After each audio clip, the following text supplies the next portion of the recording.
My name is Sarah Grimwood, Chair of the Natural Resources Commission, and I'm calling this public meeting to order at 7 o'clock. Tonight's NRC meeting will be a hybrid in-person and Zoom meeting. We have a microphone set up on the commission table and plans will be projected through the TV monitor. If you're presenting via Zoom, please turn on your audio and microphone when it's time for you to speak. Following the presentation by the petitioner and questions from the commission, members of the public will have the opportunity to ask questions and provide public comment. Please identify yourself with name and address for the record. You can also raise your hand from your phone by dialing *9 and use *6 to unmute. All video screens will be turned off with the exception of any commissioners attending virtually and the current petitioner. Once the commission has acted on an application, the petitioner is free to leave the meeting. In the event of any technical difficulties, all matters on the agenda that have not been heard will be automatically continued to the April 1st meeting. Please note that this meeting is being recorded. And at this time, I would ask the commissioners to introduce themselves, please. Start at the table. Jen? Jim Smith. Ed Nardi. Bill Cremeza. Alpha Brian. Jenna Miller. And on Zoom, we have Ben Niehaus. Thank you, Ben. Okay, so as always, we will start with public comment. This is limited to up to 10 minutes with no more than 2 minutes allocated to any one speaker, and public comment is limited to items that are not on the agenda. Do we have any public comments tonight? And I'm going to do the timer. Yeah, we have a timer. Do we have any comments though? No? You don't see any? No? Okay, we will. In that case, we'll move on to approving meeting minutes. Move approval of the minutes of December 17th, 2025. Second. And a vote. Aye. Aye. And I'm an aye as well. I vote Ben. Oh, and Ben, sorry. Yeah. Aye. And then I move approval of the minutes of January 7th, 2026. Isn't that the one you were supposed to vote on? I just realized that. Good, good. Now you want to second this one too? Rolling down the line. I'll second that. And the vote, Jim. Aye. Aye. Aye. Ben? Aye. And I'm an aye as well. Thank you. Do we have any commissioners' comments tonight? Not here. No? Nope. Okay, over to you, please, Delia, with the director's update. Okay, so I do have a few things for you. I sent around the decision that DEP issued upholding the NRC's decision on the MBTA Keolis project, which not surprisingly, Keolis and MBTA has appealed. So hopefully, Office of Appeals and Dispute Resolution acts on the application within the next 5 years. Yeah. So what happens, because they never responded to the last one 5 It years ago, expired. but it expired, okay. So there was no So action came there's out of just no it. action. Huh. How many years is it before it expires then? Five, okay. Yeah. Okay. And what's the rough turnaround on an appeal to DEP? Because So this has been upheld by DEP and now it goes up to the Office of Appeals and Dispute Resolution, which Yeah. is the next yeah, layer at DEP. yeah. Usually a year. Huh. Yeah. Okay, Yeah, thank you. so we know, 6 to 18 months. Delia, we know that last time they didn't follow our requirements. Mhm. If it comes to our notice again that that's the case before the appeal's been heard, could we then hold them in violation? So that's a good question. At this point is in DEP's hands because they're Okay. the issuing authority. Okay, But we had in 2020, when that decision was issued, included a condition that reports would be submitted. yes, And we never got We never- those. no, And when we were going through this appeal process with DEP and, MBTA is obviously party to those conversations, I said, where, they're looking into the reporting and, we haven't gotten anything yet. But they're on notice that they need to provide. yeah, And, okay, and I can remind them that this is, again, a condition of the, yeah, and they're not supposed to be doing any work. no, yeah, it'd be good to remind them after some time. Yeah. Okay. Where is the location of the area that's in dispute. It's the whole right of way within Concord, within wetlands jurisdiction. So they Right, have. and I'm just wondering, where's the wetland part? What is? This- Would that be close enough? I think a number. There's a Well, number of that's locations. I could show you the I map. say one, I know. All right, Yeah. Yeah, Walden Pond, yeah. yes. Yeah, there's probably a dozen maps. Okay, all I right, can, I thank you. can share those with you. Just say that wetland behind our house is Yeah. affected. Right. How about that? Wow. So the Thorough Farm Trail, that is the trail that goes from the Battle Road Trail north Okay. over Park Service land, a little bit of town land and through Elm Brook. Housing developments to the Thorough Farm. Yep. That preliminary design is underway. That received ARPA funds, and so it needs to be spent by the end of the year. So we're working with the consultants on getting that preliminary design completed. We just got a contract signed for Old Rifle Range Trail Improvements design, and so that's that little very narrow section of trail at the Old Rifle Range.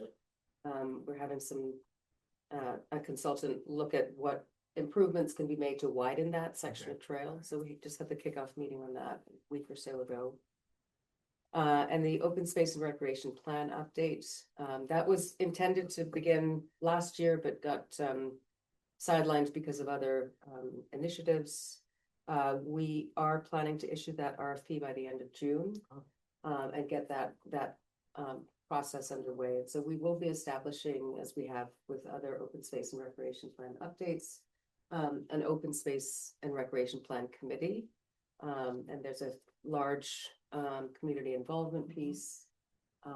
So more on that, but just as a heads up that RFP is in development. So, the last one I worked on this in Concord was 20 years ago. The open space, yeah, what's the RFP for? Is it for a consultant or what are you? Yeah, asking for? so what I'm asking for is a consultant to assist with the plan development. So there's a Okay. few sections, probably 4 sections that will need some pretty serious Yep. rewriting, like, Mhm. you know, the 10-year action Yep. plan. All the mapping will Yep, need to be yep. done, so we want somebody who's got experience in, you know, planning environmental services, GIS. Yeah. Capacity. Now, again, I did ancient history when I did this before. It was simply an open space plan. It was not recreation. If I remember. It's always been recreation? I didn't remember that. Yeah. A lot of it's often just shortened to open space plan, Okay, but it is an OSRP, okay. open space and recreation. So it's supposed to look at both passive and active recreation within a community Okay, to target, even you know, fields, like soccer fields and things like that? Yep. Okay. Yep. All right. Yep. Okay. let's see, I wanted to mention the drought. I know this, you've probably heard this, but it's a little surprising. We Yeah. had 2-3 feet of snow. Right.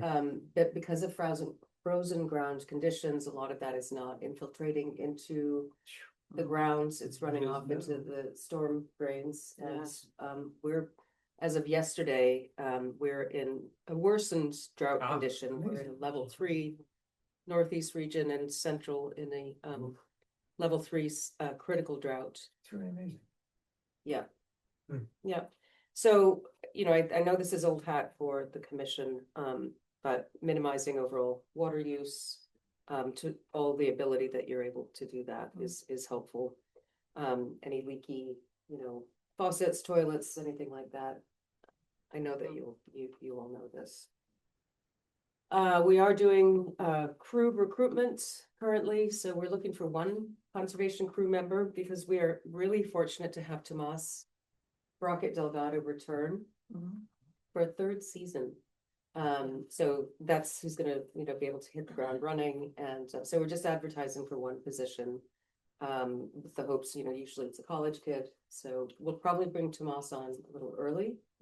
And then the 2nd crew member will start, you know, typically they're, you know, sort of mid to late May, just depending on college schedule. And then the last thing on my list is, just to let you know that, Bauke Nordisch, who's on our Trails Committee, he has replaced 6 of the Bluebird boxes, so 2 at Haywood Meadow, 2 at Barrett's Mill, and 2 at South Meadow. with a slant face box design that he has found in what he, did last year. That's the most successful nesting box design. Ah, So, so which So when one? you say slant face, Yeah, what is that? Just the front faces? so the, Tips? the front face comes down towards the post. Okay. So you're reducing the amount of nesting material that needs to be brought in. Ah, He feels, okay, yeah, so it's sort of a triangle shape, right? interesting. And you'll see, so There's there's two in There's Hayward two at Meadow. Haywood Meadow on I'll have the a look. townhouse side of the meadow that replaced Okay. two boxes that have not been successfully fledging bluebirds. They've been house sparrow boxes. I So saw him the other day walking with, I thought Yeah. that's unusual. I'm gonna thing. check that out. I saw him walking across the meadow. oh, did you really? Yeah, yeah. So he's good and Good. really sort of, I mean, I don't know if you've heard, but there's a lot of bluebirds out and about, There are, activity, yeah. and Oh, yeah. he saw them bringing in nesting material into some of the existing boxes Oh, at that'd South be Meadow. great. Very good. Yeah, killdeer, bag, Make them redwings. or buy them? He buys them He buys from a company in Maine. I don't remember the name of it, but they're made in the US, and there's some like social justice component to this company. Oh, I might find a video on details on that, okay. I can, he sent me the link. to Oh, where thank you. he's- Yes, just, yeah, so great. that's it. yeah, that'd be great to circulate that. Yeah. Yeah, Yeah, I will. thank you. We'll have a competition of how many bluebirds we get. Yeah. Not frozen ground right now. Yeah, that's true. Okay, so we have 4 continuances, I think.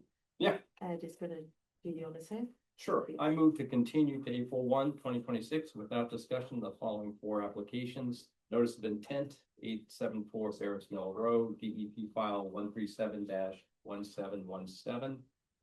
Notice of intent, 875 Ferris Mill Road, DEP file 137-1718. Notice of intent, 107X Lowell Road, DEP file 137-1732. And then finally, abbreviated notice of resource area delineation, DEP file number 137-1730. Second that. Thank you very much, and the vote please. Jim? Aye. Aye. Ben? Aye. Thank you, and I'm an aye as well.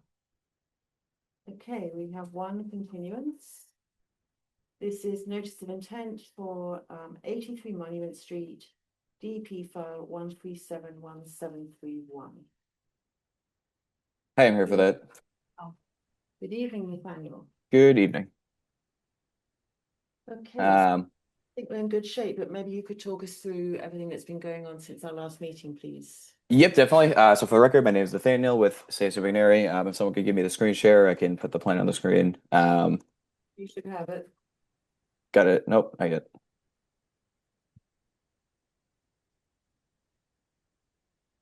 Okay, got it now. Thanks. All right, so I will zoom in. All right, so first off, fortunately, we got pretty lucky with the weather. I spoke with town staff. They were able to review the wetland line. I'll let them tell you themselves, obviously, but according to what they told me, they didn't have any problems with it. So I'm going to kind of just go through the changes. So just in general, as a reminder, this is construction of a new driveway in addition on the back of a single family house. The edge of the new dwelling where the roof is about 51.3 feet from the edge of the wetlands. That was why we were being extra prudent in locating the wetland line. That's the closest place of work. And then the driveway, similarly, 51 feet off. So all confirmed that we're staying out of the no build zone with any new structures. So basically the changes, just kind of going through it. We're showing the stockpiling locations on the plan. As we talked about at the last meeting, this is a pretty tight site. They're probably not going to have a ton of room to stockpile. So like as we talked about the last meeting, any excess material will be hauled off. There's a note on here clarifying that they're not to put it in the 50 foot. So we're showing a few areas just for, whatever they're able to do. Perhaps when they take the drainage system out, they might be able to leave some dirt in sight, but between the locations and the notes, that should all be taken care of. And then we added a row of filter mitt against the wetland line to protect it while the plants are being installed. And then on that note, we substituted the white pines with red maples, which are much more of a wet-friendly type of plant for their location near the wetland.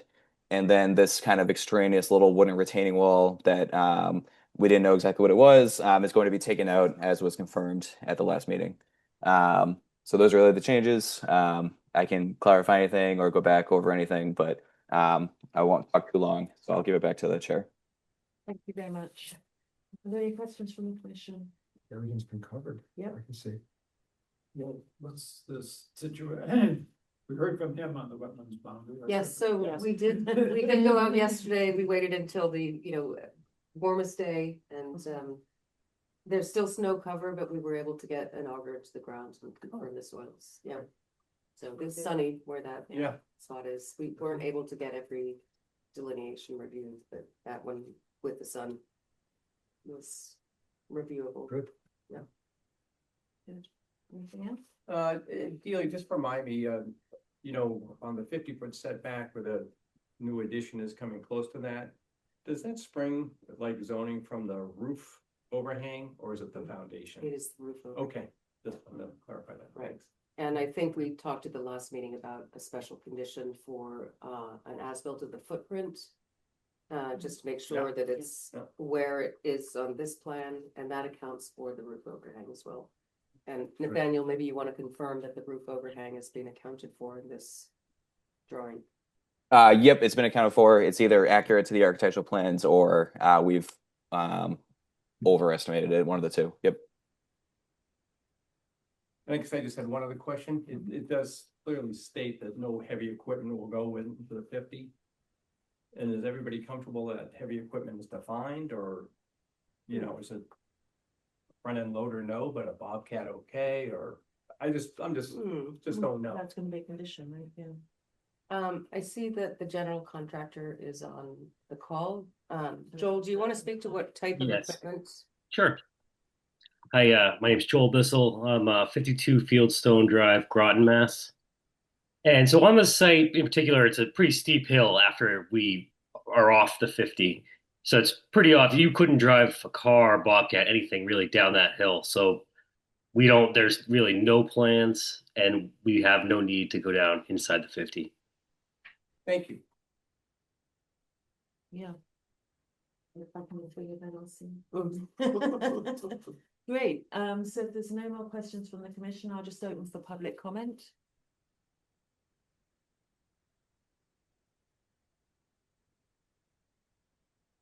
Okay, so if we're good to go forward, then we don't actually have conditions ready to close out today, but we plan to finish everything on April 1st, but you won't need to come back for that. Yep. Close- That was mentioned by Rose. Yep. Great. Okay, we'll set then. Thank you very much. All good. All right. Thanks all. All right. Bye. We have one new application this evening. This is a notice of intent for 111 Pilsen Road, DEP file 1371733. Who do we have for this one? Hello, I'm Tom Day from Robert Day Architects, Good evening. and good evening, and I believe Dave Burke is on as well. Yes, I see Dave. Okay. Dave, can you hear us?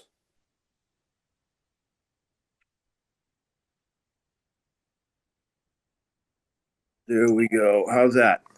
Yeah, that's good. Thanks, Dave. Sure. Thanks, Tom, for the backup. My name is Dave Burke. Whoops, sorry about that. And I am a wetland specialist, and we're before the board this evening for a project notice of intent filing at 111 Pilgrim Road in Concord. And with me this evening is Sorry, one second. You be presenting the plan, or do you want us to take care of that? Tom. What do you think? I can share my screen. Great, Thank you, Delia. no problem. Appreciate that for the backup there. So with me this evening is Tom Day, who's an architect with Robert Day Architects. They happen to be out of Southern Connecticut. And Marianne and Dave Schubert are also here They're the owners and applicants of the project and property. And this is a notice of intent for a house that's on the Sudbury River. It's on the east side of the river, and it's a long, narrow lot. It's a 1 acre lot, very long and very narrow. It butts up the western end of the lot, butts the river, as you can see there. And the north arrow, it's right at a bend in the Sudbury River. The river's kind of coming from the west and then begins to head north right about there. You can see the big backyard, and which is flanked on the right side or north side by a what's called Riverdale Road, which is an abandoned, I believe, road. It's an easement, road easement that's held by the town of Concord. That's my understanding of it. John Hamill surveyed this, and he would have more details on it, but it's kind of the kind of thing that hasn't been touched in many, many years. And it's also lends itself to being used as kind of blends in with the backyard a little bit. It's kind of gives the site, if you're standing on the back of the property at where the red is and the proposed porch construction. If you look towards the river, you're actually looking. Excuse me 1 second. Tom, can you make this larger for us? It's hard to see the work. Maybe even one more. That's much better. Yeah, thank you. Yeah, thanks, Tom. So, thank you. So Riverdale is right here on your right hand side. It says Paper Street on it, and we know what a paper road is, and I don't know if it's abandoned or not. Typically they say abandoned. If it is, I don't know, but it hasn't been used in many years. I don't see any use for it. I don't see how it could be used. However, it has lent itself to some use by the neighbors, including by the Schuberts, and that the house has kind of been oriented down that road, as you can see. So when I first went to that property, I didn't have the best plan. I had a GIS plan and probably no topo on it or whatever. And the wetlands flagging wound up being skewed to the right. If you look straight back towards the river, right down one of the sidelines of the actual house number 111, it's very brushy and thick and overgrown there. So I don't know if you picked up on that at your site visit, Julia. Mm-hmm. But it's the part of Riverdale looks like the lawn of 111. Whatever, it can be a bit confusing. However, that aside, I did flag the wetlands. I don't know. I've been to the site a couple times, and it's on the plan here. It was some time ago. It was in good conditions, and I happened to run into it's a as-built plan that was filed in 2013 after we had generated this plan, and whoever flagged at that time, the lines are almost the same, whatever that's worth. It's part of the wetlands up in this portion of the property are part of the overall wetland system that flanks the Sudbury River. It's in a way it is a riparian zone. It's just not riverfront zone. It's a red maple complex. It's got a lot of buckthorn in it. A lot of silky dogwood was probably the predominant middle story plant. And when I was there was good indicator was skunk cabbage was coming up. There was royal fern and handful of other plants that I mentioned in my narrative. We also checked soils there, and it's an old floodplain site. There's been water mysteriously moving around that property for many years, but I got a couple good borings that are indicated on the plan as well. So with the riverfront determination, if we were to look further down on the lot towards the north or west, towards the river, I used the mean annual high water line indicator versus top of bank. because the top of bank is kind of scant there. So if and when we do look at that, that's how I came up with the 200 foot Look line. at that in the field, Dave, and we agreed with your mean annual high determination. Oh, good. That's helpful. Thank you. So, you know, the wetlands in the yard it's basically, there's about 25% of that property is in lawn. The rest of it is in a natural state. That's a big thing to take away. Most of it is wetlands. Some of it is you know, good, solid, natural native buffer zone with a little buckthorn problem. So, as far as the construction goes, if we're ready to just kind of dip into that, and I might let Tom tell you more about it because he did a real nice design on the work. This house was built in, I think it was 1956 or 53 actually, or 56 or 53. So it's 70 years old, and I don't know that it's had an addition put onto it. It didn't. I don't know, although it did have an as-built done, so maybe they did do work. However, what's proposed here is simply a bigger deck than what's on the house now. There's a smallish deck that's elevated up above a patio, a flagstone patio, which is almost the exact same size as the red footprint that you see there. So the idea was to use the area that was already degraded by flagstone and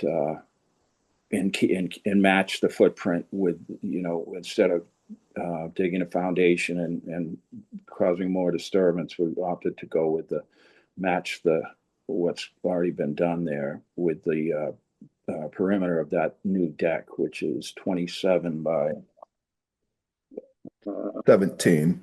17. And there's a staircase, as you can see. There's there's a landing with two small stair sets, and the flagstone underneath it's been there for a long time. The intent is to, of course, the deck will be elevated, what, 8 or 9 feet, Tom? 9 or 10 feet? I don't know. About 9 feet, roughly. Yeah. It's a standard deck. By the way, it's proposed to be on helical piers to minimize disturbance. I think we counted a total of 8 or 9 piers. So there's no foundation required. There's no sonotube. I'll just be putting in the piers, and we're going to we would like to keep that flagstone underneath, just to have a solid surface to walk into the downstairs on, and not change anything down there. Go ahead, Tom, if you. Sure. Thanks, Dave. I can show a little bit more detail just on the proposed project. So, like Dave mentioned, this drawing in the upper left-hand corner is the existing patio. So this is taken from the main living level. There's a back door, a small landing, and then a flight of stairs that goes onto this flagstone patio, with a low stone wall in the back corner. The proposed project is to basically use a footprint that's very similar to the existing flagstone, to put an elevated deck that's at the level of the main living level, mostly so David and Marianne are able to utilize the back door or the backyard space directly off of their kitchen and dining room, which is just inside the door here. So the elevations show the relationship of that deck level with the main level of the house. And then the staircase, which utilizes the L shape of the existing patio to create a landing. There's some slight modifications to the footprint of the patio, which I'll show in a minute on the site plan through the details. We're basically just doing some treatment to this edge of the existing patio to bring it back in line with the deck roughly. It requires trimming the patio back slightly. And then we have a cantilevered edge to the deck here in this corner, which cantilevers slightly out past the existing patio edge. So once we get into talking about how we're calculating the impervious surface, those are the things that we're factoring in. So if I go back to the proposed site plan, I'm just going to quickly explain these tables so you can understand how we're deriving our calculations. So this is that existing patio, as I've just shown, and we're highlighting kind of where these changes are happening to the edge of the patio here. This low wall being removed to make room for the stair, The and then stone, the stair. the Yep, stone. the low stone wall. Yep. And then the stair being removed and replaced with the deck. This is that deck footprint. And then sorry, one sec. So we're looking at some changes to the impervious surface here. So the existing flagstone patio is 475.5 square feet. We're removing 12 square feet of pavers, which are labeled here. And then we're adding 12 square feet of deck that's extending beyond the extent of the existing patio, which is this triangular shape here, what we're calling the overhang of proposed deck. And then there's 14 square feet of pavers being added to a planter area that's within the patio. So we're counting this 14 square feet as additional impervious. And that is not planned to be filled in. So we're trying to be kind of as conservative as possible with calculating the impervious surface. The slats in the deck will be spaced apart by about 1/4 of an inch. So technically water will be allowed to seep through. But as a matter of calculation, we're just assuming that we'll calculate this as impervious with the new deck surface. So with those changes, we have a total impervious surface of the patio plus the deck overhang of 489.5 square feet, which is a net change of additional 14 square feet beyond what's currently existing. We have a slight small detail of just what those deck slats look like in section. There'll be 1x4 composite decking. It's most likely going to be a TimberTech or AZEK product. As far as the work in the ground goes, all of the structuring for the deck components will be helical piles on pressure treated posts. And then on the edge of the patio, we're just going to reinforce the edge of the pavers to keep them from moving around with a concrete curb, and then a pad for the stair to land on. The proposed areas of impact, which is how we're calculating the mitigation areas, are broken down to the 25-foot no disturb zone, the 50-foot no build zone, and the 100-foot wetland buffer zone, and then the river areas for as it pertains to the deck. So within the 25-foot no disturb zone, we're not proposing any structure. Within the 50-foot no build zone, as highlighted from this arc here, we have 190 square feet of area of deck that's being built. So that's 141 square feet kind of in the main deck area, and then 49 square feet of stair. In the 100-foot wetland buffer zone, there's 263 square feet of project that's being added. So as we get into the mitigation calculations, the 50-foot no build zone, 190 square feet at a 1:5 mitigation ratio, we're proposing 950 square feet of mitigation. And for the 100-foot wetland buffer zone, 263 square feet, we're proposing 263 square feet of mitigation for a total of 1,213 square feet.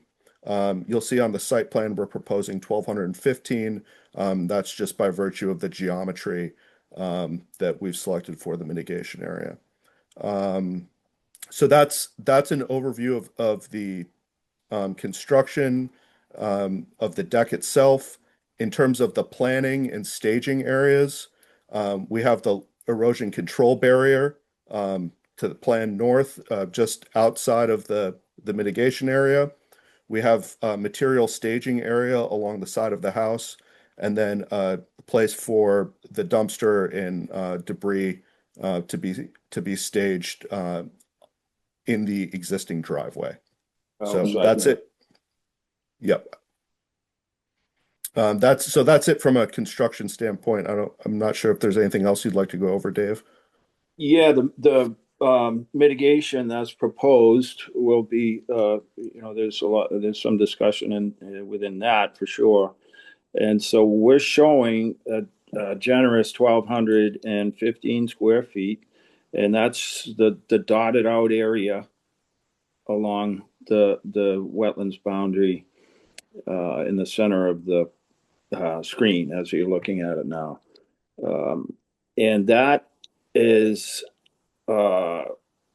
at present it's kind of rough lawn. It's kind of rough shod lawn, and it's that wetland area is fringed by middle story growth. It's fairly brushy and woody along the edge there, but we do have enough lawn area to convert this into something more productive than lawn, and in the form of a native plant or pollinator meadow. Meadow is a term that can be used in many different scenarios, but it's an area of native plantings without the grass. And I included a specification from Xerces on which seemed to fit the bill very nicely here. And I could quote them, but basically say on smaller areas that it's just such, they basically describe this, a smaller area offering mitigation.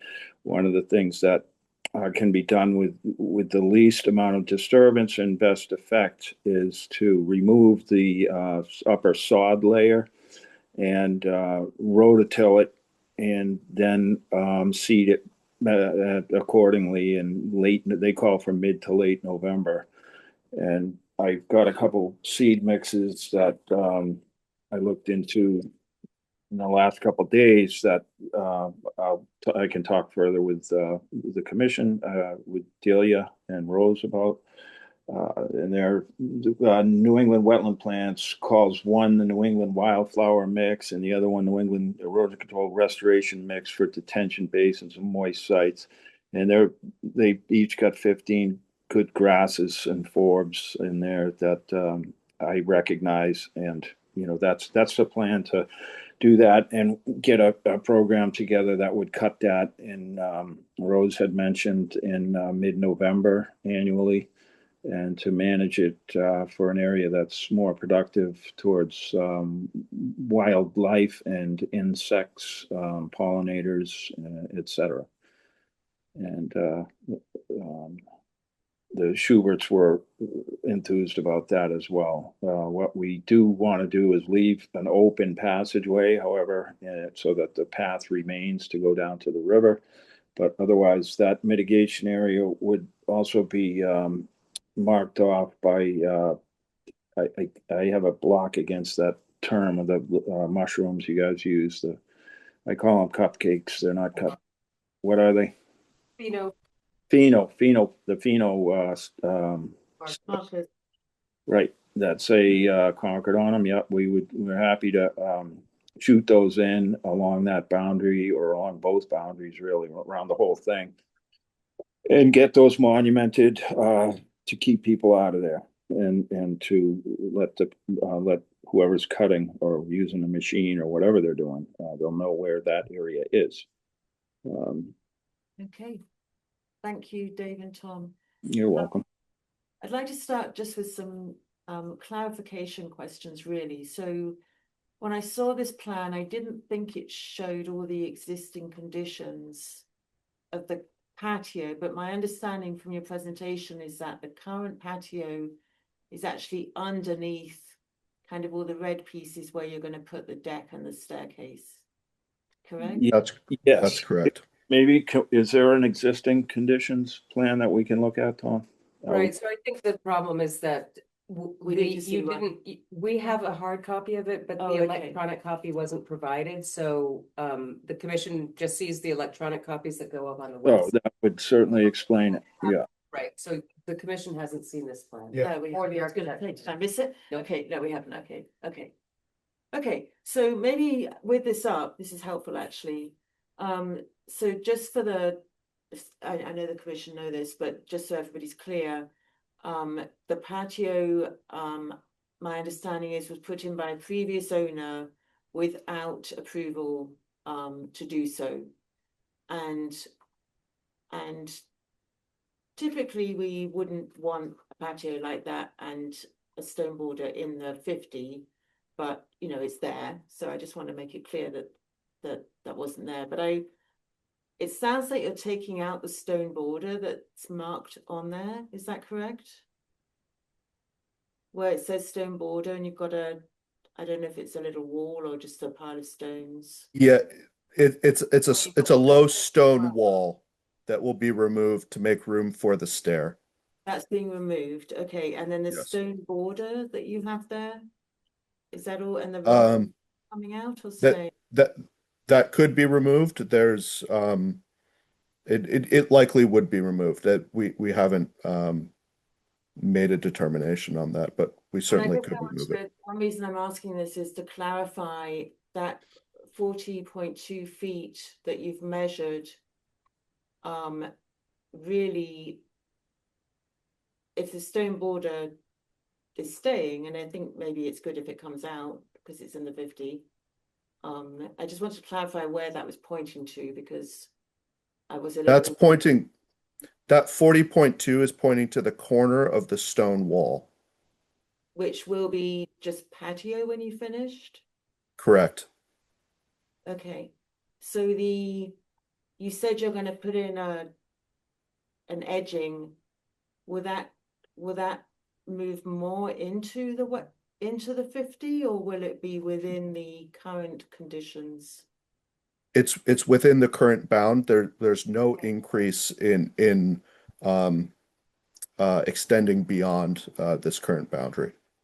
Okay, But I think your point is, it's a good one, that the 40.2 should be measured off the closest point to the stone border, which, walls the commission has viewed as structures in previous applications. yeah, I mean, it's still gonna be more than that 35.7. right? Agreed, but I think you But to just get want to it be clear correct, on yeah.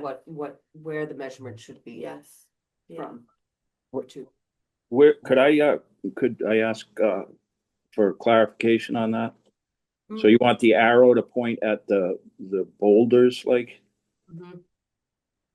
Those are loose rocks. Yeah, those round those are field. not So they're not structure. No, they're just No. cost. Thank you.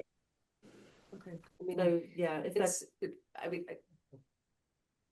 the only reason that I'm saying that, and I agree that they're just sort of loose field stone, blue stone. It's shown on the plan, in previous applications, walls have been considered structures, and that's where the measurement has been taken. It's not, it's more like a nice collection of stone, right. right? Maybe it can just say temporary. What's the purpose of the stone border? Why is it there? I guess it was decoration. That's yes, That's- it's just some decorative rocks that have been thrown there, and I think John included it on the plan just as a reference for where they exist, but they're certainly not structure in any way or integral to the patio. So could the plan be, the plan be modified to say that? Something, just like Yeah. a temporary, So we don't, so right, 15 years from now, somebody isn't thinking, well, the wall was always there, so. Yeah, Right. yeah. Well, it might have been. We don't know if the flagstone patio, that could have been there in the 60s. I don't know. it wasn't, I mean, we can look back on Yeah. historical Yeah, but it imagery. isn't there now, so let's not have it there for the future as a wall. Well, no, I'm talking about the flagstone patio itself. Talking about the Yeah. stuff. Well, Yeah. are you gonna remove the stones? Well, could you just But- label it, fieldstone, just, just fieldstone and maybe Rather than bluestone. We're trying to avoid a future commission looking at this plan and thinking that that wall was approved by us, Mhm. a stone border wall or. But it doesn't even, it's not even It's clear not, what a stone yeah. border is. Yeah. So maybe think about a better language, and I think it would be good if it, on the proposed conditions plan, it shows it coming Yeah. out. And just to be clear, the reason we're concerned about this is because of the rules about measuring to the nearest point of structure. Yeah. So we just need to be clear that that's not a structure. Understood. Thank you. Great. Got it. Okay, so we talked about that. Another smaller comment I had was on the other plan. You show your, I think you have the erosion control, the red line by the 25. That red line, maybe you could point to it. Yeah. I mean, I understand that's been kind of drawn around the 25, but I'm thinking it's probably better if it curves in a different direction to stop things going down the sides, if that makes sense. Yeah. Well, there's so little grade there. I don't see that getting rushed, so to speak, but we're happy to adjust that in the field, and that typically does happen, by the way. It often does. I won't say typically, but if someone sees, hey, this thing's not going to work, then you put the tail the other way or whatever. But so Dave, I would just suggest that since there are going to be some revisions to this plan Yeah. anyway, flood elevation, minor change to that, and a few other things, I think it's better to show what Sarah's. yeah, absolutely. That- Yeah. So- Yeah. No problem. That's easy. Okay, that's enough for me. Commissioners. I have a question, for probably Tom. Tom, you squared off the deck patio, and yet the underneath stone patio is on an angle, and yes, cuts across. Which makes it a bit more of an extension into an area where we generally feel very uncomfortable. Why wouldn't you have simply followed that line of the patio underneath and not have that 12 square foot extension into the 50-foot wetland zone? All right, and I appreciate the question. From a construction standpoint, it's simpler to just keep the deck at a right angle for construction purposes. And from our understanding and the conversations that we've had leading up to this meeting, we are respecting the leading point of structure and making sure that we do not encroach beyond the furthest point of encroachment, which is the 35.7 feet to the existing overhang in the on this corner of the house. So this line that's stricken here, this dashed line, is showing that 35.7 foot offset, and we're demonstrating that we're remaining behind that while also keeping the construction as simple as possible for the contractor, from just reducing extra points where we need to bring the columns down to the ground, etc. Frankly, I can see, that fits within that zone, exactly. I don't necessarily believe it's any extra problem for a contractor to make an angle across and be right above that patio. I don't think that seems reasonable, to think that. You have to add 2 posts then, wouldn't you? Is there a post at that corner, Tom? No, there's no column there. So where the nearest posts, we don't need to go back to the drawing, but I mean the columns, excuse me, where would those 2 be? There's a column that lands out here, and another column here, and another column at the corner. So there are 3 along this side. So there would be a corner condition where we'd have to move some structuring around. To keep a square, or you're gonna cut it off, right? Which, keep it as a right angle? I prefer, I don't know what the rest of the commission would say, but I would prefer you not have it at a right angle, but to have it cut across. And be a further pullback from the 50-foot buffer zone. Oh, well, that's an aerial intrusion without a post. Is there a post in that corner? No. Yes, There's no post.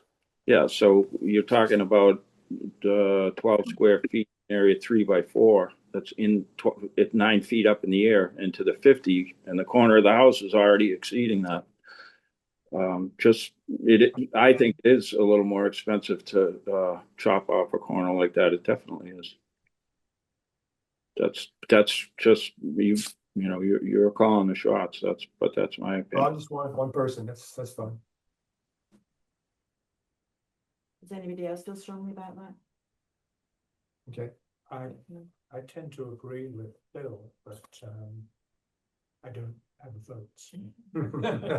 Well, thank you, Rob. But just to confirm, there is a post in that corner based on the plan. Yeah, there's a post. There's no. There's one post there, right, there's Tom? A post in that corner. No, there's no column that comes down to the ground there. Oh, okay. That, Well, go the- back, so what's that column in the Yeah, corner? what's Right that? there. sorry, that's the railing. Oh, okay. So that should not be there. I'm sorry. The column is here. So that shouldn't be there. So it's just a cantilevered corner? Yes. Okay, so that needs to be fixed on the plans then, please. We don't have that plan. Yeah. Make it even easier. Yes. Yeah. Nothing to do No, with that that. one's also just kill, she says. Right. Okay, any other comments? I just had just a question about why the shape of that meadow the way it is in the no disturb zone. Is it because that's where most of the lawn you can go after, or it just seems like an odd shape in terms of. There are two considerations here. One is to maintain some area of lawn that David and Marianne would be able to walk towards the river. And then the other is by keeping this geometry, it allows us to get a measurable distance from Dave's field markers from the wetland boundary. So we have consistent dimensions so that we know we're creating a shape that is measurable based off of the existing wetland boundary. So for instance, marker 5 and 4 here, by creating this edge here, that's a consistent offset that we can measure to. Between 4 and 3, we can measure consistently off of that edge to create this edge. And then the same thing between marker 1 and 2 to create a consistent edge here with then controlled radii between them. And I can certainly provide those offset dimensions if it's helpful. I think that good answer, Tom. I think to bolster that, go back to the question was that is where the lawn exists. You know, we don't want to go in and dig up native vegetation to plant native vegetation. That's another, and you had mentioned that's another consideration. Also, to maintain a vista, you know, they want to continue to see the river without obstruction in the future. It does match the aerial photograph of the lawn. Okay, that makes sense. Great. And is that where the pheno markers would go against as well, along that kind of Edge of outer the red river. edge? Yes. Yeah, okay, Mhm. thank you. Mhm. I know staff had a few other comments we haven't talked about. Just a reminder that a waiver is going to be needed for the 25-foot no disturb zone work.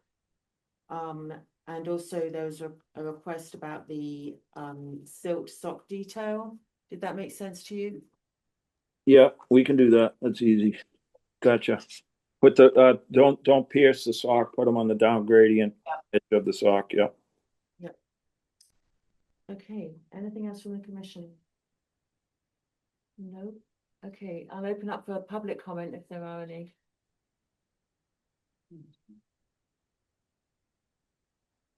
No. Okay, so are you okay continuing to April 1st, please, for the revisions and well, we've confirmed the boundary, didn't we? Yeah. No, I'm sorry, we Oh, have, this we couldn't you've got get to into. confirm that, Right. okay. The Yeah. riverfront. We did confirm riverfront, but not the. Okay, okay. So, Tom, are you okay for April 1st? Yes. Great. Okay, well, thank you very much. We'll see you then. Thank you very much. I really appreciate all of your time. Thank you. Good evening. Thanks. Okay, back to the agenda. Oh, we have the violation at 106 Elm Street to discuss. Yes. That next. So, commission will recall there was, some activity at the riverbank. Turns out some property owner had come in the fall. It was, somebody who was hand digging on his property and had done some fairly extensive looking for artifacts. And, the homeowner's not able to be here tonight, but has a closing scheduled for Monday and, has provided a restoration plan, which we just received today, which I shared with you, which is essentially to bring in some better material, put some seed down, compact it, and do, I think Jute it was netting. the jute netting, Yeah. and then some plantings along the riverbank to stabilize. Some nice shrub planting, yeah. What's that? Some nice shrub planting. Yes, yes. I suggested some conditions of approval, but I thought the plan looked I thought it good and looked was good. very responsive Yeah. to what. Then you Yeah. have any- Yeah, I agree. I saw No, that. no issue. No, okay. Okay, good. So are those plans, they're not posted, so I can't open for public comment. There, that doesn't matter, I'm not gonna. Are there any public comments on this violation? No. Okay, I think this, I'm very happy to see this come to conclusion. And I'm also happy to hear they have a sale. So it's good news. So thank you. You need a vote or anything on? Oh, we do, okay. So, I vote that we close the hearing and No, no, it's no hearing. no, or I vote that we Approve the restoration. approve the restoration plan as provided to us. And that with the following conditions for approval. This is for, by the way, for 106 Elm Street. And number one, the conditions are prior to commencing work, the applicant shall flag the limit of the restoration area in the field to define the work area. Two, prior to commencing work, the applicant shall install a staked straw wattle or approved equivalent at the river's edge within the limits of the restoration area. Three, again, prior to the commencing work, the applicant shall schedule a pre-construction site with the natural resources staff to approve the restoration area, erosion controls, and proposed work. Four, all work shall be completed by a qualified landscape professional in accordance with the restoration plan and proposal. And five, following the completion of the work, the landscape professional shall submit a letter to the NRC stating that the work has been completed in accordance with the restoration plan and proposal and these conditions, and noting any recommendation efforts necessary to ensure stability of the restoration area. Thank you. Do we have a second? Second. Thank you. And the vote. Aye. Aye. Ben, Aye. thank you. And I'm an aye as well. Done. Okay, great. We have one closing issue tonight. We're all set for that. You any public comments? or- No, everything's good, right? All right, I move that we close and issue a permit for 874 Barrett's Mill Road, DEP file number 137-1719 with standard conditions 1 through 20, with the following findings, findings A and B, and with standard conditions 1 through 20, and special conditions 21 through 54. Second. Thank you. And the vote, please. Aye. Aye. Aye. Aye. I'm an aye as well. Great, thank you. Okay, do we have 3 certificates of compliance? I thought the first one was coming off. It's staying on. Okay. We confirmed on the plan that that Great. was, yeah. So that one was for, the retaining wall that, has Millbrook Oh, yeah, yeah, yeah, going through it behind, Yeah. Oh, yes. Oh, yeah. Walden Street yeah, there. yeah. So that they did a nice job with the wall reconstruction. Good. That looks good. Kenny Lane is a partial for a sunroom and, I think there was an addition associated with that. The remaining work is to, monitor the restoration plantings and removal of a small area of wall within the wetlands. Just like wood planking. And the phase 2D of the Bruce River Rail Trail is that section of the rail trail from the Sudbury Town line to Havermont. Oh, yeah, yeah, of course, down there. Okay, so we need a vote. Who would like to? Sure. I move we issue certificates of compliance to, Concord Square Trust, DEP file 137-1679. To Monsarood, a partial certificate of compliance, DEP file 137-1666. And to the town of Concord, DEP file 137-1564. Thank you very much. And vote please, Jim. Aye. Aye. And Ben? Aye. Thank you. I'm an aye as well. Okay, so town meeting articles.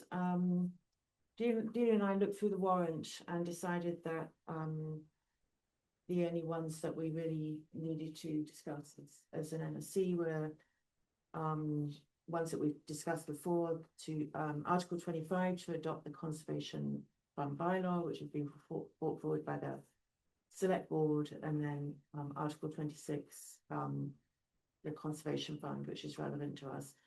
I just want to make a few comments about the bylaw. When we last discussed this at a meeting, we reviewed the proposed bylaw and we actually voted to support language that did not require Select Board approval. And when we took that vote, certainly in my mind, we were taking it in good faith that we would have an opportunity to discuss further if Select Board did not agree. However, the Select Board did vote that they will have the language in saying that they need to approve, so that gives them a chance to veto if they choose to. And they've been quite, well, some of them have been quite clear with us that they don't want to discuss the language any further. So, which is disappointing to me, but Jim and I have discussed this and certainly don't want to put the Conservation Fund at risk. So my thinking is that we should support the bylaw as it stands, but obviously want to open it up for discussion if there's any other things. Yes, I was just gonna say, I think the sequence was, we talked about as a commission, there was a select board meeting that we did appear at. Yeah. And we had comment, certainly we had, so there was a discussion in that respect. I think there's a very strong feeling on the behalf of the select board at this time that they feel, you know, they're sort of adamant that they have to have the last word on these things. And the concern here is that it's not that often that we've had an opportunity to get money from the CPC funds for conservation land. We have that opportunity this year. You know, if we end up in a fight with the select board, do we get the funding that we want, et cetera, et cetera. So better to live with this, and you know, if it turns out down the road that the fact that the select board has approval authority becomes a problem, and there's a specific piece of land that everyone wants that we can't get because of the select board, you know, we'll just have to deal with it then in terms of how to go to town meeting or how to change the bylaw. But I don't think you're gonna get I just don't think, I think there's too much risk to just have to deal with that situation. And just as a reminder, and for the record, the reason why I certainly felt strongly that, we were not comfortable with the select board having the opportunity to veto was because of the history with Hayward Meadow, where the select board at that time, did not listen to the town or the committees, that they had actually put to discuss that point. And I'm very hopeful that we wouldn't have again in the town. But I just didn't want to be the one to put the NRC in that situation. But as Jim said, you know, if things don't go well in the future, then there's always the opportunity to take to town anyway, which is what we have to do now. Is there the opportunity for somebody to propose an amendment in town meeting to the bylaw? Well, of course there is, but the select board have made it very clear that they hope that we won't do that. Does it have to be somebody from the board? No, anybody, Yeah, anybody, yeah, anybody we- can propose an amendment. So I don't know, there may be people who remember the Hayward Meadow issue and might not prepared to express their opinions as members of the public. Well, I guess what I want to do tonight is we need to say as an NRC whether we support or not. That's what I'm trying to get to tonight. I have a question, and I agree with you and Jim. I think this is right. We should support it. But the fund was set up not just for land, right? It was set up for other uses too. Mhm. So the fund will be used for other uses, but the money that's being requested from CPC is for acquisition of and due diligence of priority parcels identified in the OSRP. And there are other things that CPA uses. You couldn't use the money because it doesn't sort of track with CPA uses. But the money in the conservation fund itself that maybe comes in from a donation or capital or whatever, that could be used for other purposes. For other purposes, okay. In the Right. future. And you don't need select board approval for things that are not, they're not land, purchases of land, or No. purchases of option for land. So if somebody's offering an easement or a conservation restriction or that sort of thing, but there's money that has to be spent in order to be able. Yeah, but only when we have more money, right? But Well, And any money that's in, so if this fund is approved at town meeting, and there's CPA money that goes into the establishment of the fund. Any money that's in there now that is used for land acquisition purpose. Or option for acquisition would mean select board approval, right. yeah. And when you say but land acquisition, isn't there gonna be money in there that could be used for, couldn't some of the CPA money be used for a permanent restriction or Yes. conservation Yes, restriction? that's Which right, We wouldn't necessarily. Oh, okay. correct.